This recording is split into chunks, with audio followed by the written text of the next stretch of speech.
Hello, beautiful humans. Welcome back to Kick Off Flicks. My name is Christine, and I hope you're having a wonderful day today. So I saw Obi-Wan Kenobi on Disney Plus, and I loved it. I loved it just as much as you love me. So don't forget to subscribe and hit that like button. Thank you very much. So I don't really want to spoil it in the very beginning for you, but I'll tell you the two things that I love the most without spoiling it is one is the scenery. I love every time they bring you into a new scene, they let you kind of absorb it first or look around. There's lots of different pannings and they go up and down and angles. I love how they just kind of angle everything and they are very immersive into it. And then two is the costumes. I thought they were just fantastic and I wouldn't have it any better. But along with that, we are going definitely into a little bit of spoilers. So if you haven't seen it, please don't. I'm just letting you know that we're just going to talk about the story. It's not going to be an exact play-by-play, but at the same exact time, we're going to be talking about some stuff that you might find a little bit important. But that's enough of a warning. So we are going to start off with none other than the three inquisitors. So with the Grand Inquisitor, who, by the way, just did not last too long, and I just wanted to see exactly how strong he was.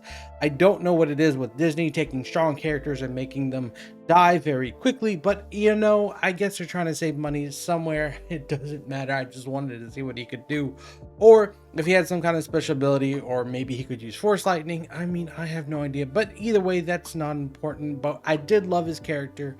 It really kind of grasped me a little bit of how he knew exactly or had an idea of who the Jedi was that he was hunting in episode 1. But at the same exact time of him hunting this Jedi, he decided to move on with an investigation to add pressure, because he knows eventually the more you crack a Jedi, the more you'll find, and eventually he'll just get it. And I think he's more about the chase and reward versus, I'm not gonna say anything about the fifth brother, but the third sister, she's all about the I want it now. I want to end this Jedi right now, and I want to kill all Jedi. She just wants to get it done and over with, because she has a goal of searching for Kenobi, and that's where we find out everything about that. Though the Grand Inquisitor, who ends up dying by Reva in episode 2, which I wish there was a little bit of a small fight, but there isn't, so he's gone. So he's kaput. The fifth brother, he just pretty much played by the sideline. I wonder if he moves up and becomes a Grand Inquisitor. I wonder how that kind of works in that aspect.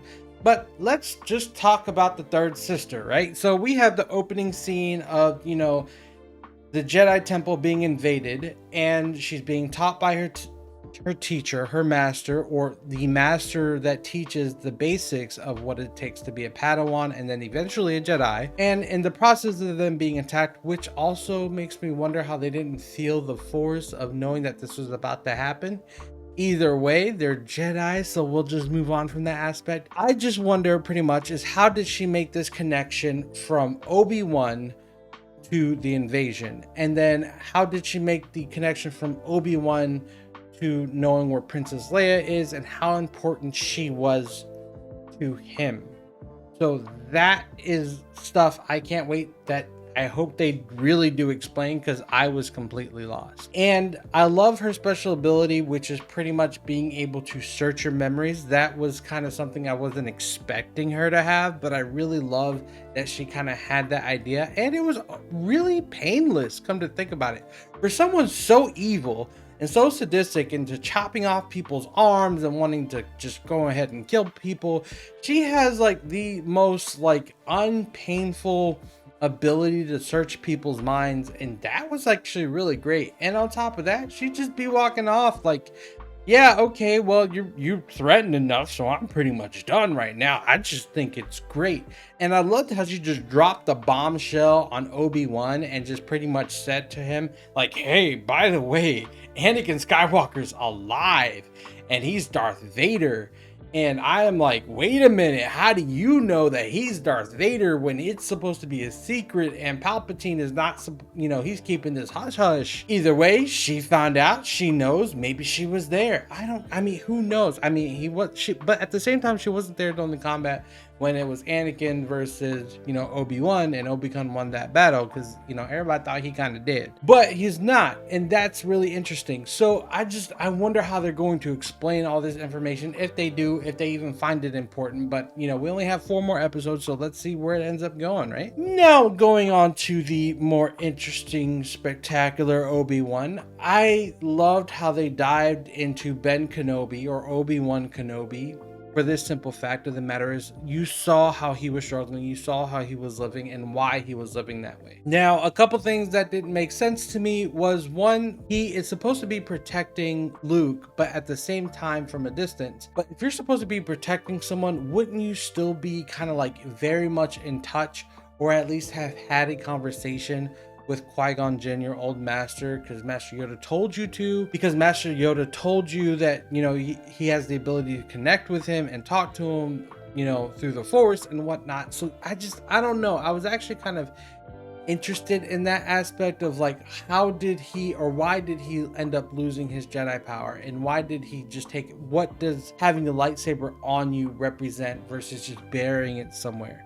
Because how are you going to protect someone if you just literally forget all of your training, pretty much your swordsmanship, your force using? I mean, that just didn't make sense. Were you just going to watch him for, you know, 20 years, and when he's starting to show shines, go and teach him, but yet you have to reteach yourself on how to use the Force? I don't know. That kind of gets a little bit hairy there. But either way, moving on from that, I really did like how I really did like how you felt the challenges of Obi-Wan, and how he was slowly progressing into the story, slowly going from episode 1 and how he ended up in episode 2.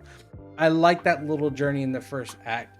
I can't wait to see where the second act goes, and where he's confronted to fight or eventually fight, and to see how much he does remember, because it'll just be great just to see in the long run if he can actually stand up to Darth Vader, or if he does fight Darth Vader, or if he could fight a very active and angry, you know, third sister, which I don't know if she will remain third sister just because of who she just killed. Hopefully she jumps up to Grand Inquisitor, which would be interesting if she just took his place to begin with.